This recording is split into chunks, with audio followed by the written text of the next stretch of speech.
Hi hello എല്ലാവർക്കും നമ്മുടെ പ്ലൂട്ടോയുടെ പുതിയൊരു ക്ലാസ്സിലേക്ക് സ്വാഗതം. അപ്പോൾ നമ്മളിപ്പോൾ നോക്കിക്കൊണ്ടിരിക്കുന്നത് distillery and warehouse rules 1968 ആണ്. അപ്പോൾ അതിൽ നമ്മുടെ ഒന്നാമത്തെ വീഡിയോ നമ്മൾ കഴിഞ്ഞിട്ടുണ്ട്. അടുത്ത് നമ്മളിപ്പോൾ നോക്കാൻ പോകുന്നത് നമ്മുടെ ആ ഒരു distillery and warehouse rules 1968 ബാക്കി ക്ലാസ്സാണ്. അപ്പോൾ ടൈം കളയാൻ നമുക്ക് നമ്മുടെ ക്ലാസ്സിലേക്ക് പോകാം. അപ്പോൾ അതിൽ ഒന്നാമത്തെ പോയിൻ്റ് മൊളാസസ് ആണ്. അപ്പോൾ എന്താണ് മൊളാസസ്? എന്താണ്? പഞ്ചസാര പരലുകൾ ആക്കിയ ശേഷം അവശേഷിക്കുന്ന മാതൃദ്രാവകമാണ് എന്ന് പറയുന്നത് മൊളാസസ് എന്ന് പറയുന്നത്.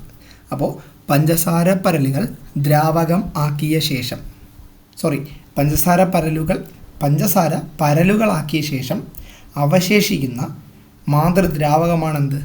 മൊളാസസ് എന്ന് പറയുന്നത്. ഒന്നുകൂടി പറയാം. പഞ്ചസാര പരലുകളാക്കിയ ശേഷം അവശേഷിക്കുന്ന മാതൃദ്രാവകം, അതിനെയാണ് എന്തെന്ന് പറയുന്നത്? മൊളാസസ് എന്ന് പറയുന്നത്. മൊളാസസിൻ്റെ നിറം എന്താണ്? കടും തവിട്ട് നിറമാണ്. അപ്പോൾ മൊളാസസിൻ്റെ നിറം എന്താണ്? കടും തവിട്ട് നിറമാണ്. എല്ലാ നമ്മുടെ ഡീറ്റെയിൽസും കൂടി ഒരു സ്ലൈഡിലല്ല, നമ്മൾ ഓരോ സ്ലൈഡിൽ ഓരോ ഡീറ്റെയിൽസ് ആയിട്ടാണ് പോകുന്നത്. അപ്പോൾ മൊളാസസിൻ്റെ നിറം എന്താണ്? കടും തവിട്ട് നിറമാണ്. ധാരാളം പഞ്ചസാര അടങ്ങിയ ഈ ദ്രാവകം പഞ്ചസാര പരലുകൾ ആയി മാറാറില്ല. അപ്പോൾ എന്താണ്? ധാരാളം പഞ്ചസാര അടങ്ങിയ ഈ ദ്രാവകം എന്തായി മാറാറില്ല? പഞ്ചസാര പരലുകളായിട്ട് മാറാറില്ല. പഞ്ചസാരയ്ക്ക് പുറമേ ഈ ദ്രാവകത്തിൽ ധാരാളം ധാതുക്കളും മറ്റ് അവക്ഷിപ്തങ്ങളും കണ്ടുവരുന്നു. അപ്പോൾ ധാരാളം പഞ്ചസാര അടങ്ങിയ ഈ ദ്രാവകം എന്തായിട്ട് മാറാറില്ല? പഞ്ചസാര പരലുകളായിട്ട് മാറാറില്ല. അതേപോലെ തന്നെ എന്താണ്? പഞ്ചസാരയ്ക്ക് പുറമേ ഈ ദ്രാവകത്തിൽ ധാരാളം എന്ത് കാണപ്പെടുന്നു? ധാതുക്കളും അവക്ഷിപ്തങ്ങളും കണ്ട് വരുന്നു. ഇതിലെ പഞ്ചസാര മാത്രമേ ഫെർമെൻറ്റേഷന് വിധേയമാക്കാറുള്ളൂ. അപ്പോൾ ഇതിലെ പഞ്ചസാര മാത്രമേ എന്ത് ചെയ്യാറുള്ളൂ? ഫെർമെൻറ്റേഷന് വിധേയമാക്കാറുള്ളൂ. ഈസ്റ്റുമായി സംയോജിപ്പിച്ചാണ് മൊളാസസിനെ ഫെർമെൻറ്റേഷന് വിധേയമാക്കുന്നത്. അപ്പോൾ എന്തുമായിട്ട് സംയോജിപ്പിച്ചിട്ടാണ്? ഈസ്റ്റുമായിട്ട് സംയോജിപ്പിച്ചിട്ടാണ് മൊളാസസിനെ എന്ത് ചെയ്യുന്നത്? ഫെർമെൻറ്റേഷന് വിധേയമാക്കുന്നത്. മൊളാസസിൽ അടങ്ങിയിരിക്കുന്ന പഞ്ചസാരയുടെ അളവിൻ്റെ അടിസ്ഥാനമാക്കി അതിനെ വിവിധ ഗ്രേഡുകളാക്കി തരംതിരിക്കാം. അപ്പോൾ ഒരു മൊളാസസിൽ അതിലടങ്ങിയിരിക്കുന്ന പഞ്ചസാരയുടെ അളവിൻ്റെ അടിസ്ഥാനത്തിൽ എന്ത് ചെയ്യാം? വിവിധ ഗ്രേഡുകളാക്കിയിട്ട് തരംതിരിക്കാം. മൊളാസസിലെ ഏകദേശം 95% പഞ്ചസാരയും ഫെർമെൻറ്റേഷൻ വഴി എന്താക്കാൻ പറ്റും? മദ്യമാക്കി മാറ്റാൻ കഴിയും. അപ്പോൾ ഒരു മൊളാസസ് ഉണ്ടെങ്കിൽ ആ മൊളാസസിൽ അടങ്ങിയിരിക്കുന്ന ഏകദേശം 95% പഞ്ചസാരയെയും ഫെർമെൻറ്റേഷൻ ചെയ്ത് എന്താക്കി മാറ്റാൻ പറ്റൂടെ? മദ്യമായിട്ട് മാറ്റാൻ പറ്റും. അപ്പോൾ ഇതാണ് നമ്മൾ മൊളാസസിനെ കുറിച്ച് പറഞ്ഞത്. അപ്പോൾ ഒന്നുകൂടി നമുക്ക് പെട്ടെന്ന് മൊളാസസ് നോക്കിയിട്ട് അടുത്ത പോയിൻ്റ് നോക്കാം. അപ്പോൾ മൊളാസസിനെ കുറിച്ചാണ് പറഞ്ഞത്. പഞ്ചസാര പരലുകൾ ആക്കിയ ശേഷം അവശേഷിക്കുന്ന മാതൃദ്രാവകത്തെ നമ്മൾ പറയുന്ന പേരാണ് മൊളാസസ് എന്ന് പറയുന്നത്. മൊളാസസിൻ്റെ നിറം എന്താണ്? കടും തവിട്ട് നിറമാണ്. ധാരാളം പഞ്ചസാര അടങ്ങിയ ഈ ദ്രാവകം പഞ്ചസാര പരലുകളായി മാറാറില്ല. പിന്നെന്താണ്? പഞ്ചസാരയ്ക്ക് പുറമെ ഈ ദ്രാവകത്തിൽ എന്ത് കണ്ടുവരുന്നു? ധാരാളം ധാതുക്കളും അവക്ഷിപ്തങ്ങളും കണ്ട് വരുന്നു. ഇതിലെ പഞ്ചസാര മാത്രമേ എന്ത് ചെയ്യുന്നുള്ളൂ? ഫെർമെൻറ്റേഷന് വിധേയമാക്കാറുള്ളൂ. അത് കഴിഞ്ഞ് പറഞ്ഞെന്താണ്? ഈസ്റ്റുമായിട്ട് സംയോജിപ്പിച്ചാണ് മൊളാസസിനെ ഫെർമെൻറ്റേഷന് വിധേയമാക്കുന്നത്. മൊളാസസിൽ അടങ്ങിയിരിക്കുന്ന പഞ്ചസാരയുടെ അളവിനെ അടിസ്ഥാനമാക്കി അതിനെ വിവിധ ഗ്രേഡുകളാക്കി തരംതിരിക്കാം. മൊളാസസിൽ ഏകദേശം 95% പഞ്ചസാരയും എന്ത് ചെയ്യാൻ പറ്റും? ഫെർമെൻറ്റേഷൻ വഴി മദ്യമാക്കി മാറ്റാൻ കഴിയും. അപ്പോൾ അതാണ് മൊളാസസ് എന്ന് നമ്മൾ പറഞ്ഞത്. അടുത്ത് എന്താണ് ബാച്ച് ഫെർമെൻറ്റേഷൻ? എന്താണ് ബാച്ച് ഫെർമെൻറ്റേഷൻ? മൊളാസസിൽ നിന്നും നമ്മുടെ ട്രാൻസ്ലേഷൻ്റെ ഒരു വിഷയമാണ് അത്. എങ്ങനെ? മൊളാസസിൽ നിന്നും മദ്യം വേർതിരിച്ചെടുക്കുന്ന പുരാതനമായ രീതിയാണെന്ത്? ബാച്ച് ഫെർമെൻറ്റേഷൻ എന്ന് പറയുന്നത്. അപ്പോൾ ഒരു മൊളാസസ് ഉണ്ട്, ആ മൊളാസസിൽ നിന്നും മദ്യം വേർതിരിച്ചെടുക്കുന്ന പുരാതനമായ രീതിയാണ് എന്ത് പറയുന്നത്? ബാച്ച് ഫെർമെൻറ്റേഷൻ എന്ന് പറയുന്നത്. ബാച്ച് ഫെർമെൻറ്റേഷൻ്റെ രീതിയാണ് എന്നിട്ട് നമ്മൾ പറയാൻ പോകുന്നത്. മൊളാസസിനെ ആവശ്യമായ ഗാഢതയിൽ എന്ത് ചെയ്യുന്നു? നേർപ്പിക്കുന്നു. അപ്പോൾ ബാച്ച് ഫെർമെൻറ്റേഷൻ ആദ്യം പറയുന്നത് എന്താണ്? മൊളാസസിനെ ആവശ്യമായ ഗാഢതയിൽ എന്ത് ചെയ്യുന്നു? നേർപ്പിക്കുന്നു. ആവശ്യമായ അളവിൽ എന്ത് ചെയ്യുന്നു? ഈസ്റ്റ് ചേർക്കുന്നു. അടുത്ത് എന്ത് ചെയ്യുന്നു? മുഴുവൻ ദ്രാവകത്തിൻ്റെ 1% ഈസ്റ്റാണ് സാധാരണയായിട്ട് ചേർക്കുന്നത്. ഈസ്റ്റ് ചേർത്ത ഈ ദ്രാവകത്തെ ആക്റ്റീവ് വാഷ് അല്ലെങ്കിൽ എന്ന് പറയുന്നു ബബ് എന്ന് അറിയപ്പെടുന്നു. അപ്പോൾ ബാച്ച് ഫെർമെൻറ്റേഷനാണ് പറഞ്ഞത്. ബാച്ച് ഫെർമെൻറ്റേഷൻ രീതി എങ്ങനെയാണ്? മൊളാസസിനെ ആവശ്യമായ ഗാഢതയിൽ എന്ത് ചെയ്യുന്നു? ആദ്യം നേർപ്പിക്കുന്നു. പിന്നെ എന്ത് ചെയ്യുന്നു? ആവശ്യമായ അളവിൽ ഈസ്റ്റ് ചേർക്കുന്നു. അത് കഴിഞ്ഞ് എന്താണ്? മുഴുവൻ ദ്രാവകത്തിൻ്റെ 1% ഈസ്റ്റാണ് സാധാരണയായിട്ട് ചേർക്കുന്നത്. ഈസ്റ്റ് ചേർത്ത ഈ ദ്രാവകത്തെ എന്തെന്ന് പറയുന്നു? ആക്റ്റീവ് വാഷ് അല്ലെങ്കിൽ എന്തെന്ന് പറയുന്നു? ബബ് എന്ന് അറിയപ്പെടുന്നു. ഈ മിശ്രിതം കാർബൺ ഡൈ ഓക്സൈഡിൻ്റെ സാന്നിധ്യത്തിൽ ഫെർമെൻറ്റേഷന് വിധേയമാക്കുന്നു. എന്തിൻ്റെ സാന്നിധ്യത്തിലാണ്? ഈ മിശ്രിതം കാർബൺ ഡൈ ഓക്സൈഡിൻ്റെ സാന്നിധ്യത്തിൽ ഫെർമെൻറ്റേഷന് വിധേയമാക്കുന്നു. പുളിപ്പിക്കുന്ന ഈ വാഷിനെ എന്ത് ചെയ്യുന്നു? സ്വേദനം നടത്തുന്നു. ഈസ്റ്റിൻ്റെ പോഷണത്തിനു വേണ്ടി അമോണിയം സൾഫേറ്റും യൂറിയയും ചേർക്കുന്നു. അപ്പോൾ എന്താണ്? നേരത്തെ പറഞ്ഞ ആ ഒരു മിശ്രിതം കാർബൺ ഡൈ ഓക്സൈഡിൻ്റെ സാന്നിധ്യത്തിൽ എന്ത് ചെയ്യുന്നു? ഫെർമെൻറ്റേഷന് വിധേയമാക്കുന്നു. പുളിപ്പിക്കുന്ന ഈ വാഷിനെ സ്വേദനം നടത്തുന്നു. ഈസ്റ്റിൻ്റെ പോഷണത്തിന് വേണ്ടി അമോണിയം സൾഫേറ്റും യൂറിയയും ചേർക്കുന്നു. അപ്പോൾ ഇതാണ് ഇവിടെ പറയുന്നത്. മനസ്സിലായല്ലോ? അപ്പോൾ ഇതാണ് നമ്മുടെ ബാച്ച് ഫെർമെൻറ്റേഷൻ എന്ന് പറയുന്നത്. അടുത്ത് നമുക്ക് ന്യൂട്രൽ സ്പിരിറ്റാണ് നോക്കേണ്ടത്. അപ്പോൾ ഒന്നുകൂടി നമുക്ക് എന്ത് ചെയ്യാം? ബാച്ച് ഫെർമെൻറ്റേഷൻ പറയാം. അപ്പോൾ ബാച്ച് ഫെർമെൻറ്റേഷൻ എന്ന് പറയുമ്പോൾ എന്താണ്? മൊളാസസിൽ നിന്നും മദ്യം വേർതിരിച്ചെടുക്കുന്ന പുരാതന രീതിയാണ് ബാച്ച് ഫെർമെൻറ്റേഷൻ എന്ന് പറയുന്നത്. അപ്പോൾ ബാച്ച് ഫെർമെൻറ്റേഷൻ ഒരു രീതിയുണ്ട്. എന്താണ്? മൊളാസസിനെ ആവശ്യമായ ഗാഢതയിൽ നേർപ്പിക്കുന്നു. ആവശ്യമായ അളവിൽ ഈസ്റ്റ് ചേർക്കുന്നു. മുഴുവൻ ദ്രാവകത്തിൻ്റെ 1% ഈസ്റ്റാണ് സാധാരണയായിട്ട് എന്ത് ചെയ്യുന്നത്? ചേർക്കുന്നത്. ഈസ്റ്റ് ചേർത്ത ഈ ദ്രാവകത്തെ ആക്റ്റീവ് വാഷ് അല്ലെങ്കിൽ ബബ് എന്ന് അറിയപ്പെടുന്നു. ഈ മിശ്രിതം കാർബൺ ഡൈ ഓക്സൈഡിൻ്റെ സാന്നിധ്യത്തിൽ ഫെർമെൻറ്റേഷന് വിധേയമാക്കുന്നു. പുളിപ്പിക്കുന്ന ഈ വാഷിനെ സ്വേദനം നടത്തുന്നു. അപ്പോൾ ഈസ്റ്റിൻ്റെ പോഷണത്തിന് വേണ്ടി അമോണിയം സൾഫേറ്റും യൂറിയയും ചേർക്കുന്ന എപ്പോഴാണ്? അത് നമ്മുടെ ആ ബബ് എന്നറിയപ്പെടുന്ന ആ ഒരു പ്രക്രിയയുടെ ഇടയ്ക്കാണ് ഈ ഒരു പ്രക്രിയ നടക്കുന്നത്. അപ്പോൾ ഇത്രയാണ് ബാച്ച് ഫെർമെൻറ്റേഷൻ എന്ന് പറയുന്നത്. അടുത്ത് ന്യൂട്രൽ സ്പിരിറ്റ് ENA. എന്താണ് ന്യൂട്രൽ സ്പിരിറ്റ്? ENA. മനുഷ്യ ഉപഭോഗത്തിന് വേണ്ടിയുള്ള ഇന്ത്യൻ മാനദണ്ഡങ്ങൾ പാലിക്കുന്ന മുന്തിരി വൈനോ മാൾട്ട് വൈനോ ഉൾപ്പെടുന്ന മദ്യങ്ങളാണ് ന്യൂട്രൽ സ്പിരിറ്റ് എന്ന് പറയുന്നത്. അപ്പോൾ മനുഷ്യ ഉപഭോഗത്തിന് വേണ്ടിയുള്ള ഇന്ത്യൻ മാനദണ്ഡങ്ങൾ പാലിക്കുന്ന മുന്തിരി വൈനോ മാൾട്ട് വൈനോ ഉൾപ്പെടുന്ന മദ്യങ്ങളാണ് എന്തെന്ന് പറയുന്നത്? ന്യൂട്രൽ സ്പിരിറ്റ് എന്ന് പറയുന്നത്. അടുത്ത് എന്താണ് റെക്ടിഫൈഡ് സ്പിരിറ്റ്?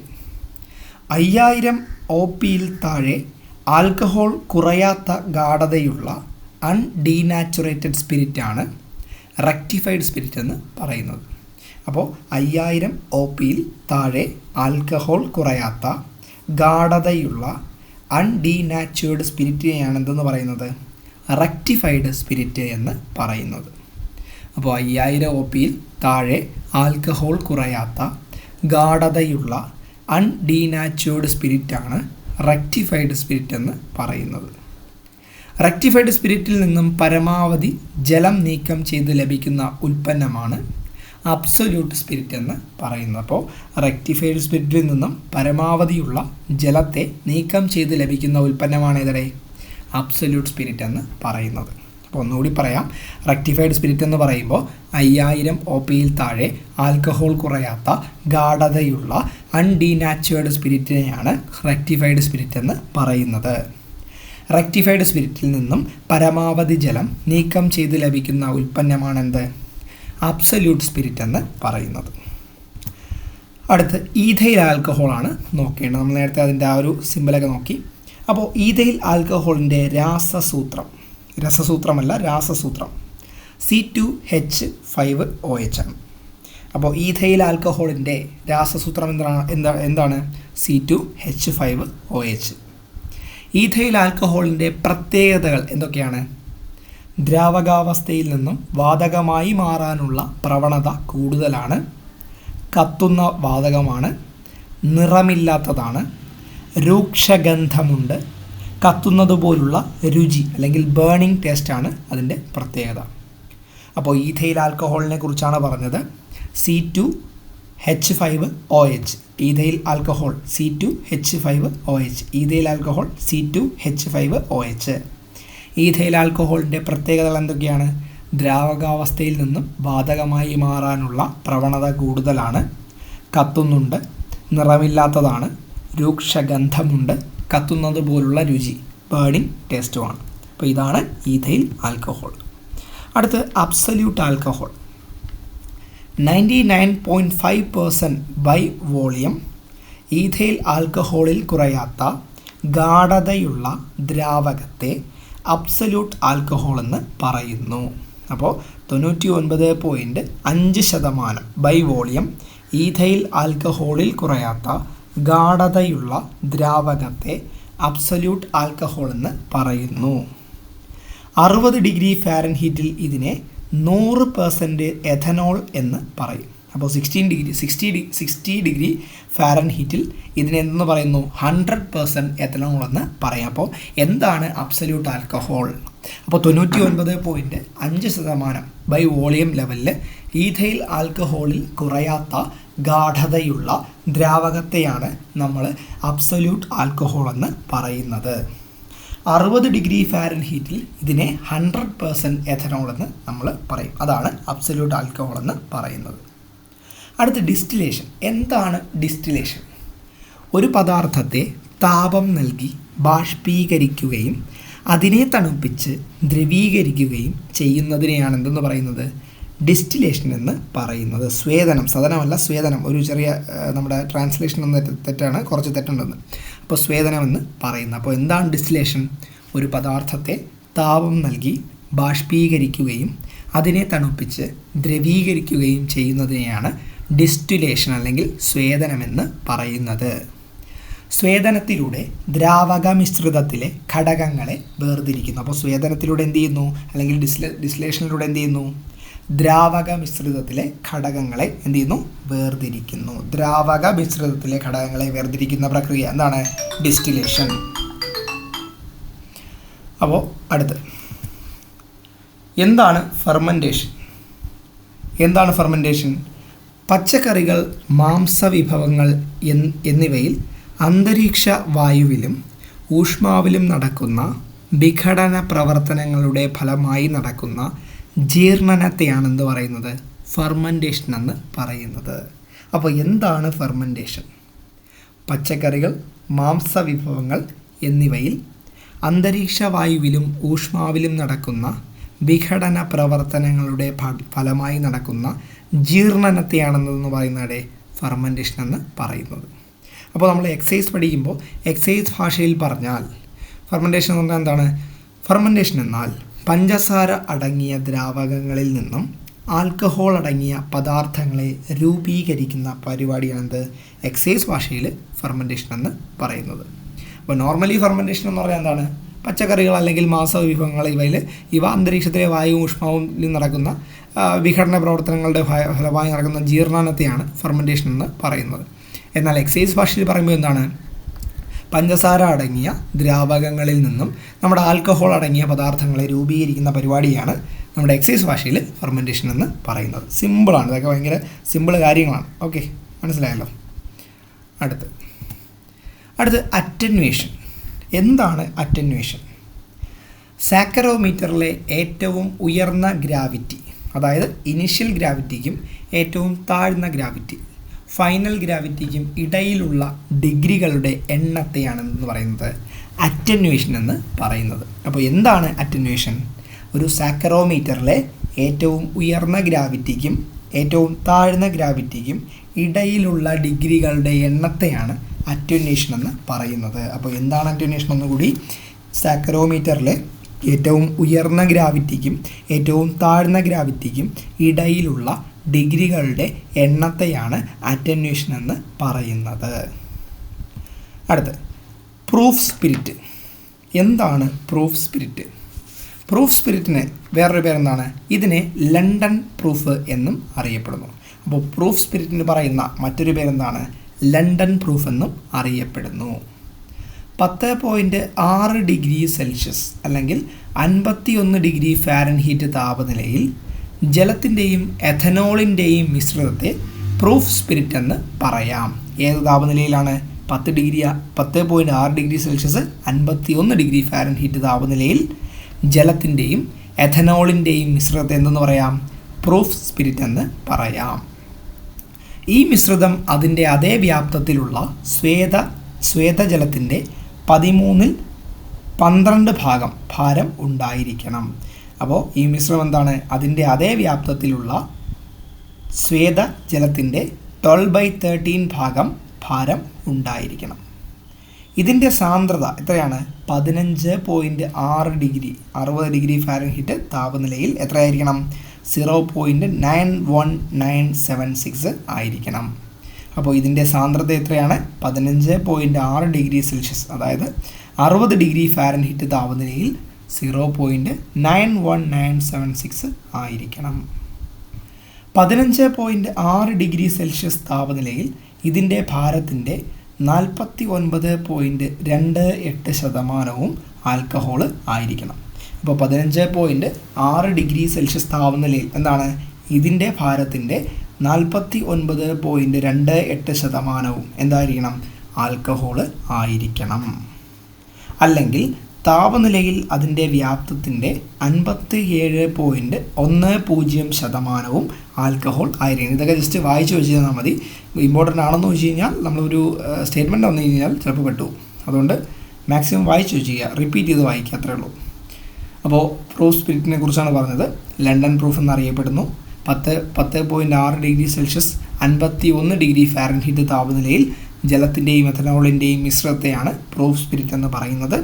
ഈ മിശ്രിതം അതിൻ്റെ അതേ വ്യാപ്തിയിലുള്ള ശ്വേതജലത്തിൻ്റെ 12/13 ഭാഗം ഭാരം ഉണ്ടായിരിക്കണം. ഇതിൻ്റെ സാന്ദ്രത 15.6 ഡിഗ്രി സെൽഷ്യസ്, അതായത് 60 ഡിഗ്രി ഫാരൻഹീറ്റ് താപനിലയിൽ 0.91976 ആയിരിക്കണം. 15.6 ഡിഗ്രി സെൽഷ്യസ് താപനിലയിൽ ഇതിൻ്റെ ഭാരത്തിൻ്റെ 49.28% ആൽക്കഹോൾ ആയിരിക്കണം. അല്ലെങ്കിൽ എന്താണ്? 15.6 ഡിഗ്രി സെൽഷ്യസ് താപനിലയിൽ അതിന് വ്യാപ്തത്തിൻ്റെ 57.10% ആൽക്കഹോൾ ആയിരിക്കും. അപ്പോൾ ഇതാണ് പ്രൂഫ് സ്പിരിറ്റ് എന്ന് പറയുന്നത്. അപ്പോൾ ഇത്രയാണ് നമ്മൾ ഇന്ന് ഈ ഒരു വീഡിയോയിൽ പറയാൻ ഉദ്ദേശിച്ചത്. അപ്പോൾ ഇത് നമ്മളിങ്ങനെ പറഞ്ഞു പോകുമ്പോൾ ചിലർ കിട്ടില്ല, നോർമലി കിട്ടാൻ നല്ല പാടുള്ള കാര്യങ്ങളാണ്. കാരണം എന്ന് പറയുമ്പോൾ ഇതേപോലുള്ള നമ്മുടെ പോയിന്റുകളും കാര്യങ്ങളൊക്കെ വരുമ്പോൾ മാക്സിമം ചെയ്യേണ്ടത് റിപ്പീറ്റ് ചെയ്ത് വായിക്കുക, അതേപോലെ തന്നെ മാക്സിമം ചെറിയ ചെറിയ നോട്ടുകൾ ഉണ്ടാക്കി വയ്ക്കുക. അപ്പോൾ അടുത്ത വീഡിയോയിൽ നമുക്ക് ബാക്കിയും കൂടെ നോക്കിയിട്ട് ഈ ഒരു എക്സസൈസിൻ്റെ സ്പെഷ്യൽ ടോപ്പിക് ക്ലാസ് അങ്ങ് അവസാനിപ്പിക്കാം. അത് കഴിഞ്ഞ് നമുക്ക് എന്ത് തുടങ്ങാം? ഇതിൻ്റെ പ്രീവിയസ് ക്വസ്റ്റ്യൻസും ആൻസേഴ്സും നോക്കാം.